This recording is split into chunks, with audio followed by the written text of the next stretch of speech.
Hey, this is Steve in Dallas, Texas. It's Saturday morning, my friends, and you are listening to Light Talk. Hi, this is Ellen from the magical tropical paradise of St. Bart's, and today we're discussing all you have are follow spots, what assistants talk about, why we don't build scenery over the summer, and the 2024 Oscars. All on Light Talk. And this is David coming to you from the beautiful Belmont Shore neighborhood of Long Beach, California. And if you don't already know, you are listening to Light Talk, and we are the Lumen Brothers. And sister. That's right, Ellen. Welcome to episode 363, moving into our second cycle. Hey, wait a second. You know what's going to happen in 2 weeks? What? We'll be there. Yes, we'll be there, but we will be celebrating our 7th anniversary in 2 weeks. Well, there you go. So we need to come up with something for the anniversary show, because we got to start off the 8th season of Light Talk with a bang. So we need to figure this one out. So we'll come up with something, I'm sure. What was the actual date of the first ever one? It would be 7 years back from whenever we do 364 or 365. Maybe it's next week. Because is it like the end, or is it the beginning of the season that you celebrate? It's 364, because if you divide 364 by 52, you get 7. Right. But that's the end of the 7th year. Right. So right. Like when you so get married, 365. it'd be 360. So it is 2 weeks. So in 2 weeks, that's when it's going to happen. Right. Right. Okay. Right. Is it the same in Australia?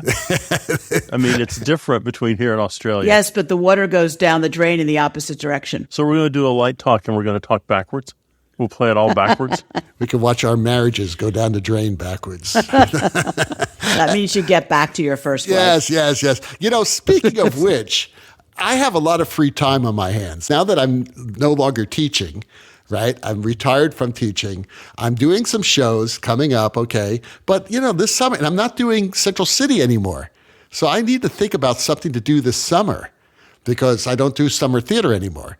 So I came up, you know what I'm going to do? I'm going to read. I'm going to read some books, because I need to read more books. And I'm into the self-help sort of thing. You know, everybody has these self-help books out now. And there are 3 books that I found that I'm going to read this summer. One is How to Change Without Doing Anything. Sleeping with Your Attorney, Objectionable. And Weekend Rock and Roll Warriors. How to Make the Same Money at 68 that you did at 15. And certainly not adjusted for inflation. I'm going to send you a copy of my new book. What's that? It says How to Refrain from Buying an $80,000 car. No, that's for Stan.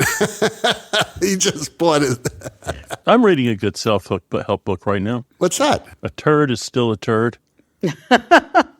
I mean, it's opening up all kinds of different ways of thinking about what's important and what's not important. I was lighting a show once, and somebody came up to me and says, it doesn't matter how you light the show.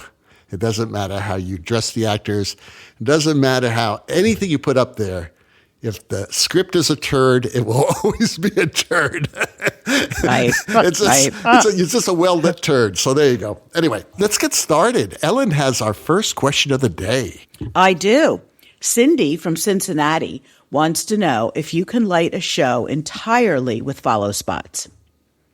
Of course. So that's up to you guys. Would you? Could you? And why wouldn't you? Yeah, why not? I mean, it happens many times. Unfortunately, sometimes it happens without you intending it to happen. And the one famous example is what Chip Monk did for Woodstock. He had a whole lighting rig with trusses and stuff like that ready to go. And they realized when they were building the stage that there was no way that they could safely hang these trusses. So there were like 200 lights that he never used, and they just threw them under the stage. And instead, he lit that entire festival with 12 Super Troopers. I believe he had 4 towers. The 2 out front had 4 each, and the 2 on the sides had 4, 8, 2 each, I guess, on the sides for side light. It was actually very well done. He did a great job. A lot of people do. A lot of people light with just follow spots. What do you think, Steve? Have you ever lit a show with just follow spots? No, but I have used the hell out of them on all kinds of shows. They don't have to be a train headlight beaming down from heaven. Right. And you can be very subtle with follow spots. The show I'm thinking of, I didn't do it, but the show I'm thinking of, and someone out there, feel free to correct me, I believe Shoko did an Elvis presentation. And I think they had at least 4 follow spots in the orchestra pit in that area. Wow. On chalk. So they were leaning up at an angle, and they were hitting a mirror on stage and coming down and hitting him with backlight. So the backlight and the full stage washes were coming from those lights from out front off the orchestra level. And then they had, I think, another 6 or 8 in the air around the arena. Mm-hmm. And I am told by people who saw it was quite spectacular. I think it comes down to the designer, how creative he or she is, and if they never break any rules while they're doing it. Well, not only that, but there's a big difference between the old, Xenon Super Troopers that were out there and the really sort of, finesse of Robert Juliat LED color changing, fine-tune optic follow spot of today, right? Yeah, absolutely. Well, and at least we forget, before Xeon, there were years, decades of carbon art. Right. And those men and women were not only doing the show, but they were keeping their lights trimmed, and they were having to do rod changes. And it's not like they can just bang their light up in the arena and trim it after they do a rod change. There were some real talented follow spot operators out there. I was in the south of France once many, many years ago, probably in the 80s, and it was a Paul Simon concert in an arena, one of those old Roman arenas, and probably in Arles or Nîmes, and the board went down. And there were no lights for a minute. Everybody lit their cigarette lighters or whatever it was, matches. And the follow spots came on, and Paul Simon sort of, stood there and told people, hold on a second, we're going to try to get it fixed. And I think sang 1 or 2 songs to the follow spot, and then everything came back up again and the show continued. So they didn't want to do the whole show that way, but it did sort of bridge the gap. Oh, when I was a young Steve doing opera in my 20s, I wanted a follow spot to have a soft edge on it. I kept trying to use different diffusions, never could get what I wanted. And the follow spot operator, Spike, who was in his 90s at the time, said, let me show you how to do it. And he took the gel out and put a drop of 3-in-1 gun oil on it, smeared it over the gel, and turned it into the nicest, most diffuse color you've ever seen on stage. And he said, I learned that doing burlesque and vaudeville. That's nice. It was nice. No, it is. It sounds lovely. I think that, a follow spot can be used for lots of different things. It was nice of Spike to share that knowledge, right, and pass that on to someone who was definitely struggling. So do you keep that kind of oil in your toolkit just in case? Absolutely. This is right there, next to my crescent wrench and my... Instead of 3-in-1 oil, it's called 132 oil. And my GAMP check. It's all right there. The 3 things I need. Right. Nowadays, I guess technically, a lot of our shows are lit with follow spots because moving lights with some sort of tracking device, either run by a person off stage or run by black tracks if you have sensors. Yeah, there's also Follow Me. It was used quite a bit in a lot of big Broadway shows now, but most notably in the David Byrne show, American Utopia. They used black tracks quite a bit. And the majority of that show was lit that way. At least the light on the actors were lit that way. Musicians, dancers, performers. So I don't know if that's technically a follow spot. I think it kind of is. What do you think, Steve? Is that a follow spot? Yeah, it's like anything else. We're adapting to the new technology that's coming our way, and we're thinking outside the box, and we're seeing what's possible. There you go. Yeah, and it's interesting because even City Theatrical took Source 4s and put them in an automated yoke, right? So that just about any fixture could become a follow spot in a way. Yeah, but those weren't as clean and smooth. I mean, that was early on. That was 20, 30 years ago when they started doing that. And you saw them a lot out in the front of house on proscenium trusses, which was great. The thing about the moving light and the follow spot, the moving light's the first thing they did that was really hard with a follow spot was to use a gobo, to use texture in it. So all of a sudden, follow spots by way of moving lights became this atmospheric thing on stage. And that was a huge leap forward for follow spots. Yeah, it gave them much more versatility. Tom from Albuquerque asks, when I am hired as an assistant, I feel like it's my job to help the designer any way I can. When lighting a show at the production table, what is the correct way for an ALD to make a design suggestion to the designer? Hey, loser. No, You're not going to use that blue cyc, are you? not again.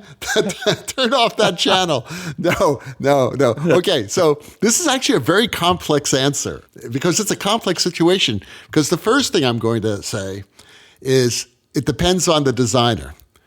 The second thing I'm going to say, it depends on the situation. The third thing I'm going to say, it depends on how long you want to keep that job. Okay. I would say as a general rule, if you have a suggestion, keep it to yourself until you are in a private place with the designer, especially if the director's around, because you never want to embarrass the designer. This is just the general rule. I'm just telling you right now, the less you say, the better. Stay out of it. Don't try to make peace. If the designer or the director get in on it, if they start arguing or having a heated discussion, don't say, hey, boys, break it up, or hey, girls, break it up. No, that's not your job. Let them work it out, okay?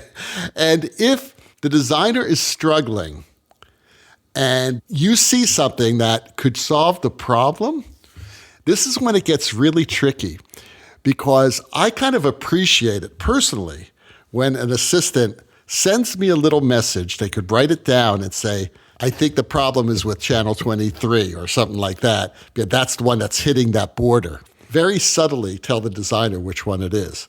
I think it's 23. Oh, okay, great, 23. Thank you very much. Because sometimes I find that it's hard to identify lights, especially if they're moving lights. And usually it's the assistant's job to know where every moving light is anyway. But you got to be real careful politically with how much you say at the production table. What if they're beginning to have that discussion and they look at you and they go, hey, what do you think? Oh, then absolutely. Yeah, I would always lean toward the designer, not the director. Because remember, eventually you want to become a designer. And that director's never going to hire you because you're not on his side. Oh, you mean if they have a difference of opinion? Yeah. Wow. So keep me out of this. That's what I would say. Please keep me out of this. I'm really not watching. I'm tracking things. I'm not following. Right. Usually, I must tell you, in my many decades of being a lighting designer, that has never happened. A director never has turned to an assistant and say, "Well, what do you think?" Even their assistant. I have gone to my assistant and asked them. And said, how do you think it's looking? Because I kind of feel like I'm a teacher too. Right. I'd like to mentor them. But yeah, I would keep it really quiet and say as little as possible. That's pretty much my answer. What do you think, Steve? I agree. I mean, I turn to my assistant and I say, what do you think? And if I say what, I'll be specific. What do you think of the blue cyc? I'm not just going. What do you think of the whole? What do you think of the skig? What do you think? Right? Yeah. What do you think of that live move? What do you think? So I'm being very specific about my questions to them, and I'm more than happy to have a conversation in private again over dinner or at some other time. I think David's on it. You as an assistant director, as an assistant stage manager, as an assistant designer, you're hired for a very specific reason. And you want to be careful. We had a guest some time back who was talking about the fact that he or she couldn't go on a particular tour, and the assistant was out there, also known as the lighting supervisor, who made a decision. They couldn't get a certain color, so they substituted a color, and the director said, "Oh, I love it." Well, what the director meant was, I love it for tonight because we can't get the color the designer wants. What the assistant heard was, you're so much better than the designer. Why didn't we hire you to start with? I love everything you're doing. When the show got back to New York, the assistant had made several changes, key changes, and was promptly fired. And it really surprised him that he was fired. And everybody said, well, you made a good spot decision on the road, but that didn't mean we wanted you to change the design. It's like when you show up and you audition for Cats, you have to be a certain height. I think it's 5'5" is the minimum. If you're 5'4", no matter how good you dance, you don't get in.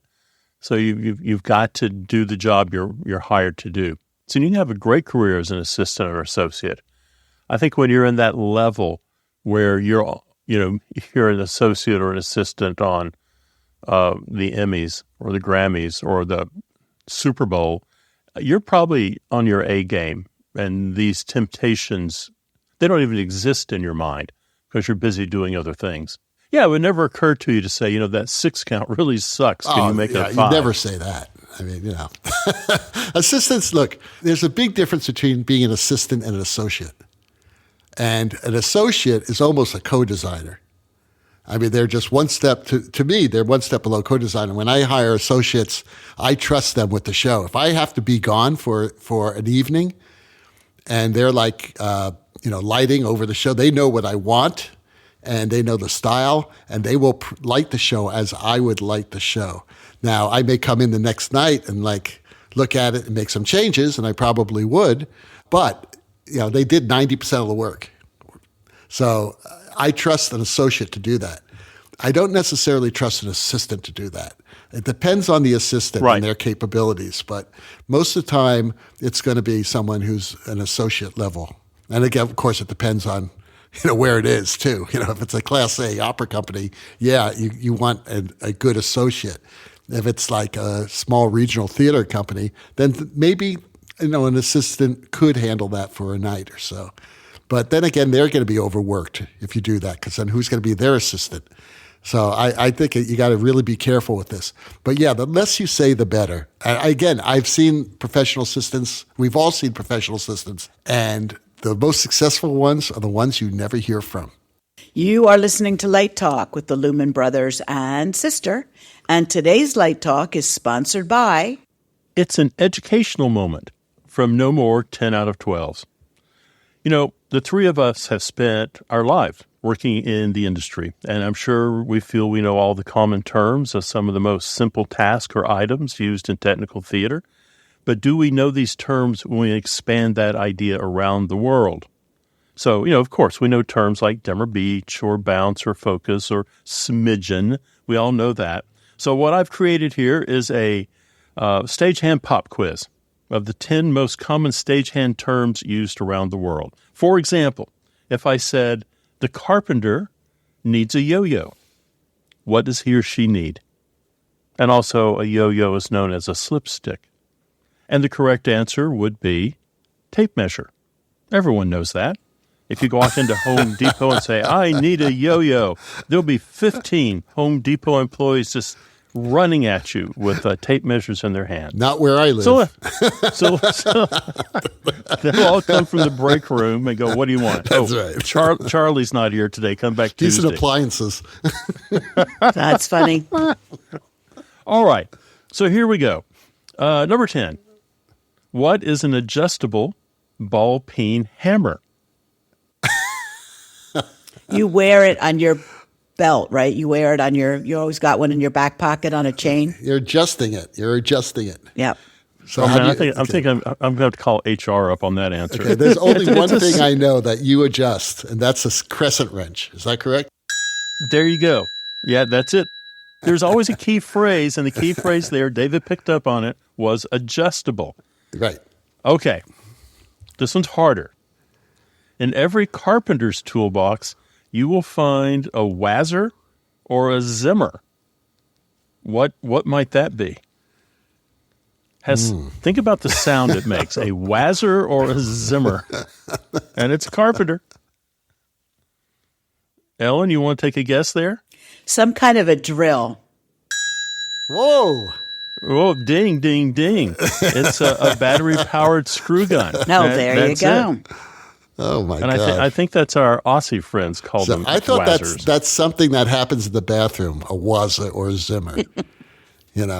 But no, It could. It's a drill. It's a drill. Okay. All right, number 8. When a loader asks for the master key, what does he or she want? Access to the bathroom. They definitely want loaders. Have you ever met a loader? Access to something. Okay, loaders are usually Teamsters, right? And they usually drink a lot. Okay, not alcohol. There's a lot of fluid going in and out of these guys. They need access to the bathroom. So they need the master key if the damn bathroom is locked. I don't think that's the right answer. What if the bathroom has a padlock on it? They need bolt cutters. There you go. There you go. It's 7 a.m. There's 15 trucks sitting out there, and someone's still at the hotel asleep. I like this. I want the master key. This is fun. Now, this is one of my favorite, and I've actually heard this one before. When a TD calls for Mr. Fix-It, what does he want? Mr. Fix-It. You know, you have to think about the TD being cynical at times. Oh, Mr. Fix-It. That's Mike from Breaking Bad. All right. So Mr. Fix-It is a 16-pound sledgehammer. Oh, okay. Mr. Fix-It takes care of everything. All right, two easy ones. What is a geek tool? I actually know that one. That one is a Leatherman tool. There you go. Oh, Leatherman. There you go. What's a Leatherman? You know, it's one of those things that has a million parts to it, sort of like the techie version of the Swiss Army knife. Oh, I thought you were talking about what I do on Thursday nights. And if you supersize that, you've got a Swiss Army knife, a Leatherman, and there's something else. There's another multi-tool out. You got it all hanging off your tool belt. Okay, this one's a tricky one. It's a tricky one. Number 5. Where is the rigger going when he or she says, I'm heading to the beach? Dimmer Beach? A rigger. Where is a what rigger is the beach going? This is easy. What is the beach made of? Come on, you walk in it. It's powdery. Yeah, it's sand. Right. Yeah. So what do riggers use? Sand. You don't want something to fall over, so you put a sandbag. That's way back in the beginning of the 19th century, or they're heading to sandbag storage because they're working in a hemp house. Actually, you know what? I'm not looking gonna for say something that, really cute to put sand in because we get water under the door when it rains really hard here. And we were in a hotel the other night, and they had these really cute little embroidered sort of burlap bags with the name of the hotel on it, sandbags, and they were all lined up in case they needed to put them up against the door. So that's a useful thing to have. You could just feed your cat a lot more and make it fat. Just stuff it in the door there. We have 5 of them, but we'd have to line them up and get them to not move. Okay, keeping with the rigger, why would a rigger need a rope wrench? Rigger or stagehand? A rigger. Oh. Stagehand might want one too, but really the fair clue here is a rigger. Okay. What would a rigger need wrench. a rope wrench for? A rope wrench. I don't know. I don't know. It is a knife. Oh. He or she needs a knife. This one's kind of obscure. Wait, let's go back a second. Why do they call it a wrench, a knife, a rope wrench? They call everything a wrench. Oh, okay. Everything is a wrench or a what's it. Never understood. Oh, what's it? Yeah. Or a left-handed what's it. There you go. Okay. David's going to know this. Why would the master electrician say, I need my good friend, Mr. Wood? Mr. Wood. What does he intend to do with I don't want Mr. to Wood? This is a family-friendly show. And you know that this sort of thing, I don't know if I want to talk about. Okay, a master electrician needs his Mr. Wood. I actually saw a picture of this, and it's kind of disturbing. The question is disturbing. Okay, let's say what happens with electricity? Okay, people get electrocuted, and they want a circuit breaker resetter.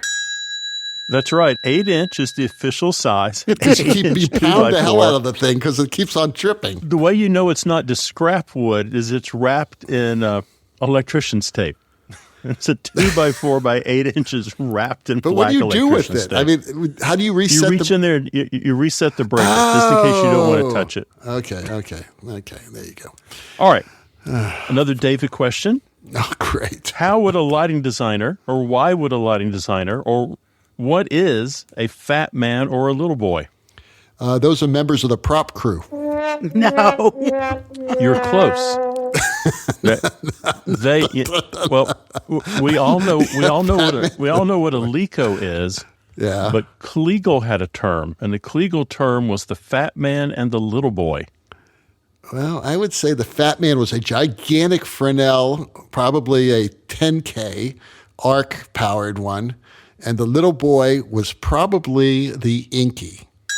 There you go. I don't know the exact sizes, but that's exactly it. It's a large... Those are the extremes. Yeah, except that a extremes, there you go. a Lico was the strand term for an ellipsoidal, not a Fresnel. True, but it's a light. Right. Fresnel light. Right. We've tripped you up, Ellen. I feel bad. Okay, we'll ask you a softball question. Number 1. When a painter asks for a flamethrower, what do they want? I have the answer for this. What? I know it's... well, my answer is they probably want a torch to burn the theater down. No. No. Okay. What's the favorite tool of a... You see painters using them all the time. A brush. You can buy them at Home Depot. They never work. They've never worked because they're always broken and leaking. A brush. Okay. Broken and leaking. Hudson sprayer. A Hudson sprayer. Oh my God. Never heard of that. No, that's fun. Hudson's are great. You can spray things with them. You press them, you pump them.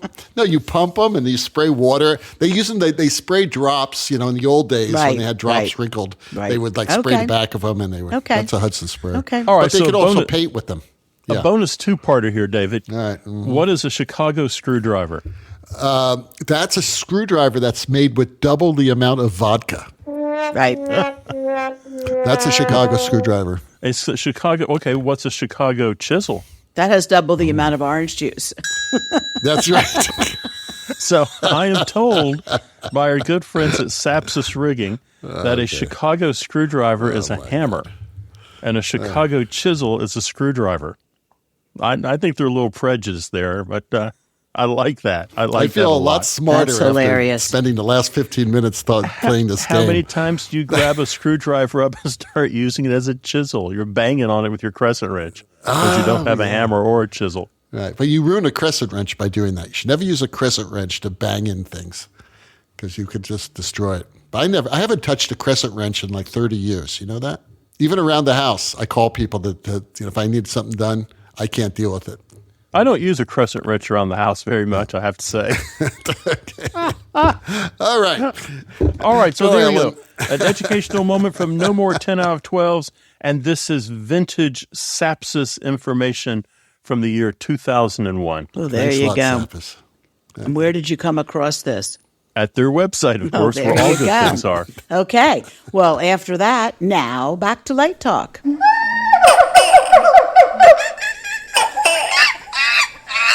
Well, the sounds of those crazy monkeys, ducks, and iguanas bouncing around Light Talk Central means that it's time for Let's Talk About. And today's Let's Talk About is all about the 2024 Academy Awards show. Yes, the 96th ones. Yeah, and this year was different. Did you two feel that there was a totally different way of approaching this show from the past shows? In the Hebrew faith, we have the question, what makes this award show different from any other award show? You say that a lot, huh? Yeah, yes, really. We say that a lot every year, right around this time in the Academy Awards show. And I thought it was very interesting. I mean, it seemed a lot more intimate in both presentation and also in just the way they set the whole thing up. What did you think? I'm a sucker. I thought it was incredibly clean and well lit and well staged, and the timing was good. But it was so clean, and I thought that was great. Yeah. Lori asked me a question, and it was she's getting really good at this. She's learning a lot by hanging out with me. Give her the quiz. And us. I give her this quiz, but she goes, "Why do they all have eyeshadow on? What's with the eyeshadow?" And I explained to her about the angle of light that they're using to make these actors look good. And if you notice it, a lot of those back shots, you saw that. What's the magic angle? It was like 26 degrees. Didn't someone tell us this on the 22. show? Yeah, it's somewhere 22, I think. 22. Is it? Yeah, right. So, Ellen's 22. And I forgot who said this. Oh, my God. I wish I would remember. Yeah, it's our good friend Dennis Size. Right. Dennis Size said that, yeah. And you could tell from when they had the shot from the back looking forward, you could see all those lights on the balcony rail. And then the follow spots are very low, too. But I said it so that they don't look completely two-dimensional. You got to have makeup on. Right. Is that correct, Ellen? I'm pretty sure that's correct. Well, I think why it they helps did that. pick them out from the background, yes. Yeah. It's very. But I thought nice moments. Okay, fun moments for me. I kind of like the Barbie number. I'm Ken number. I thought that was a lot of fun, and it was again. They went right down into the audience. I mean, the audience was like 10 feet away. It was crazy. With the steps and all that. It was really nice. It felt really intimate for such a huge show or such a huge arena. It still felt intimate and personable. I thought the In Memoriam section was beautiful, beautifully lit, actually. Both cued. There was dancers. There was a dance troupe doing interpretive dance during this. And they had those beautiful singers, and I believe they had a quartet playing. And I thought that was very, very well done. Well, they also had, Andrea Bocelli and his son singing. Yes, that's who was singing. Thank you so much. I did remember that now you mention it. And also, I kind of liked the way they presented the nominees for, I believe it was Best Supporting Actor and Best Supporting Actress, or maybe it was Best Actor Actor and Best Actress. Actress. Yes, there was. Yes, when they had the 5 people out and they would talk about the person. I thought that was really nice. That was different. I'd never seen that done before. And I kind of liked it because, again, it was very personable, very human. And I thought that was quite beautiful. What do you guys think? Well, there was a little bit of controversy about the In Memoriam part because they left some people out, apparently. On television, it was very hard to read the names. Yes. The screen was very big, but it was very, very hard to read the names. And I think that, if it's going to supposedly be a very sort of serious number, it should be serious. I'm not sure. I thought the tenors were okay. I was not in love with the interpretive dance. We didn't need the dances. No. I would have done without that. I agree. Another thing that's interesting, if you want to look it up and put the pictures side by side, the Ken number is a tribute to or a takeoff of Diamonds Are a Girl's Best Friend from Gentlemen Prefer Blondes, course. where the dancers were dressed exactly the same way in the black suits with the red tie. And I thought it was a good moment. I thought it was sort of Ryan Gosling's best moment. It's kind of sad that Barbie really only won one thing, which was the Billie Eilish song, I think. Yeah. And she I have my own opinion about that. right, but Well, I think the sad thing about the Barbie movie is that they've only taken in $1.5 billion, and it's Right. still a cash cow. yes, they one-upped So I'm everyone, one-upped everyone at the box office. So, Yeah. Oppenheimer is a very serious film, and not everybody really wants to watch a film like that. Right. Poor Things did very well. So, I thought it was interesting. There's also a lot going on there. This is the second year that the set was designed by 2 women. Mm-hmm. For a couple of years, they had sort of turned to Broadway designers such as Derek McLean, who I thought did a beautiful job. And there was a lot of like Swarovski crystal and stuff involved. The last 2 years, it seems to have moved a little bit away from that. And it's 2 women called Misty Buckley and Alana Billingsley, who I thought did a great job this year. I thought it was really beautiful. And there's a lot of projection going on. And there's a company called Sonova, a man by the name of David Taylor, who sort of coordinates a lot of that projection stuff. And they do a great job.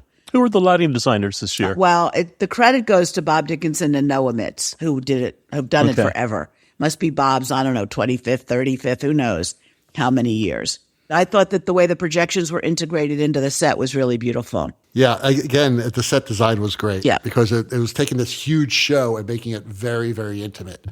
I just loved it. So what do you guys think? Does De Niro have another Oscar nomination in him? Oh, yeah. Yeah. He's been nominated 9 times. Right. Oh, yeah. De Niro's a monster, He's like incredible. And so's Pacino. And when the 2 of them were on stage, I just loved it. Well, Al Pacino kind of fluffed it. He forgot to read the nominees and just read he just said, "Oh, I see the winner's Oppenheimer." Okay. I saw a follow-up on that, and I don't know if it was meant to be satirical, but he defends himself, and he says, "I did not make a mistake. That was the producer's idea because we've heard those same movie names all night long." Right. And they asked him just to name the winner. And there were 10 of them. So it was weird when it happened. It was weird. It was sort of like letting the balloon, it looked like a mistake. Like the air out of a balloon. It was odd. But I do think the designers do a great job. And, they never know what's coming and they don't know what the women are going to be wearing. And they do a rehearsal, but some of those dresses, oh my goodness. Can we talk about these dresses for a second? Well, we can. I'm sorry. They're the most ridiculous things I've ever seen in my life. There was this one dress that Lori showed me that I didn't see on the show, but it was basically this white, I don't know, it looked like a piece of cardboard in front of her breasts, and you could see her breasts behind it.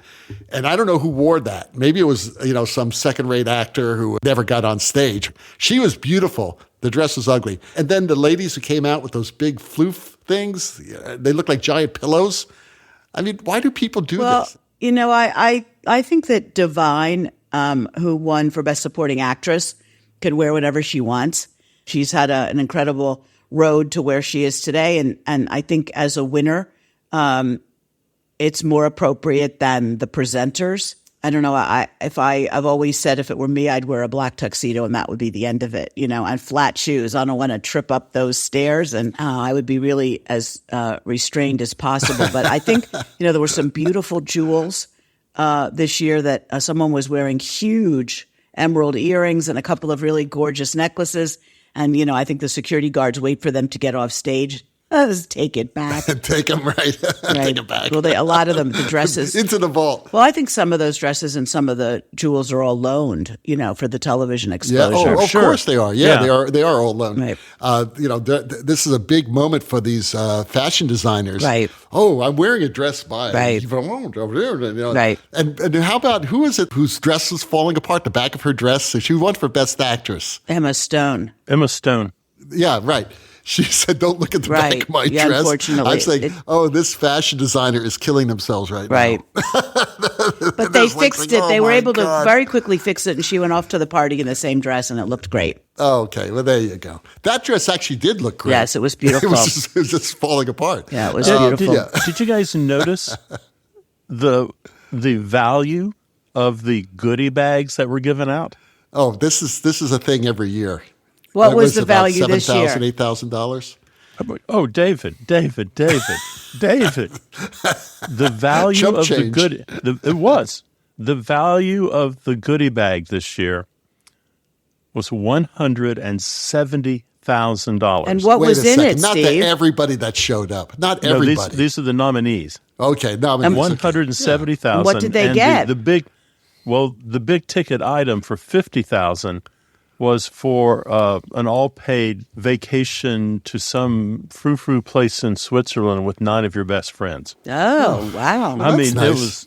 it was just amazing. They had it all laid on a table, and a guy goes, "This is like my God, that's you crazy. get some spearmint gum, and you're kind of going, okay, and then it's like, and you get this, and it's only $15,000, and of course this is $50,000. So it was amazing. So are you hinting, Steve, that for the next Light Talk Live at LDI 2024, we have to up the swag? Well, I think we have a goodie bag for the panel. Oh. Not for the audience members. The audience members didn't get jacked. We do this for ourselves.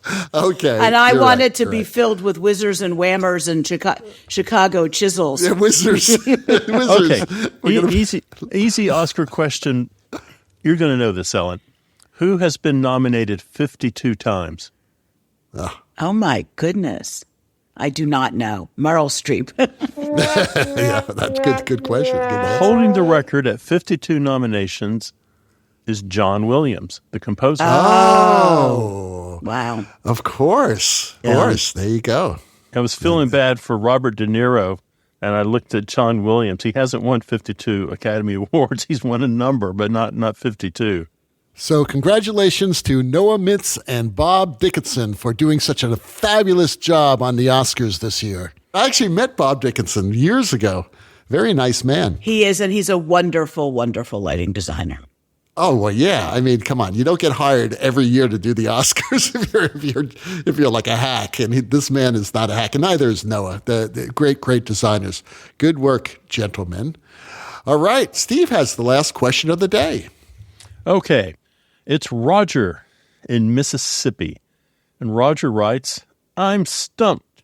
No matter how hard I try, I cannot get our theater department to start designing the fall shows just after spring break, so we could build at least one show over the summer. Any suggestions? I think that is a battle cry that rings out across North America. Why can't we just get a jump on the season and build one of our shows? Can we start building in August? So the good and the bad. If we're going to be fair, the bad idea is if you're having student designers, maybe you're not giving them the amount of time they need to get the show designed if we start in the spring. Just depends on how your departments run. The other side of that, too, is, as you know, it is hard to get directors to think about a show in September or a show that's opening in September in the month of March. And they'll say things like, I haven't even read it. Or, I haven't started to think about it. I've heard that before from faculty directors. Ay, Cavalt. I'm telling you. I know, man. Yeah, maybe you make an argument that you can save money on the budget because wood's getting doubling by price. It doesn't matter. I've heard them all. And this has been a battle that I've witnessed at 3 institutions over 35 years of teaching. It's always the same thing because the crew in the shop, they want to be able to build over the summer. They're there all summer. They're not going to be rushed. It'll be great. They could get rid of the first show, sometimes even the second show. Well, yes, if this was a professional organization, absolutely. When I'm doing an opera, if that show opens in December, that set's being built now. And probably earlier than that, sometimes a year before. But we're talking academic theater here. And when it comes to efficiency, it's just not going to happen. And for the same reason that Steve said, students need more time if they're designing, but the directors are usually the problem. Sometimes the directors, they haven't even been chosen yet. We would hire directors, and they'd be professional directors. We didn't use many faculty directors. They agree to do it, and then a better gig comes along. They have a choice of doing a show at Cal State Long Beach versus South Coast Rep. They're going to choose South Coast Rep, right? It's just one of those things. Then you have to scramble for another director. It's all done in a very inefficient way, even though everybody in the organization wants it to be efficient. It's just not made to be an efficient process. And I've worked with some great people, great staff people, great production directors, great chairs, and artistic directors in these academic theaters. And it's just beyond their control. Right. So, sorry, Roger. Sorry. That's it. All right. Well, that's about it for today's show, unless you all have anything more to say. Oh, we want to congratulate Stan because he actually bought a car. Congratulations, Stan. He didn't just buy a car. He bought a lifestyle. I mean, he's getting a new wardrobe. I mean, he's getting a haircut. I mean, No, he's still trying to grow hair. He doesn't want to cut it. He's growing it. You don't cut hair. I gave up on cutting hair a long time ago, as you can tell. It doesn't matter anymore. It's after a certain time. So anyway, Stan, we'll see you very soon. Well, the rocking sounds of the Luminoids tell us that once again you've spent another morning listening to Light Talk. You can hear our show on just about every podcast site out there. Check out our website at lighttalk.org and be sure to follow us on Facebook and subscribe to our podcast. That way you will not miss a second of Light Talk insanity. No guarantee is offered regarding the accuracy of any statements or opinions made on this podcast. However, if you do decide to litigate, the Snoop Group with the legal team of Sparks, Burnout, and Chase will defend us until our retirement funds are depleted. Light Talk is written and produced by the Lumen Brothers. And sister. Coming to you from St. Bart's, Long Beach, and the Lone Star State. And be sure to join us next week when we talk about more lighting shenanigans and serve you more of our casserole of nonsense. Light Talk, broadcasting questionable Lumen knowledge and humor around the world. So we'll see you all next Saturday morning. Bye-bye from Light Talk. Bye-bye. Bye.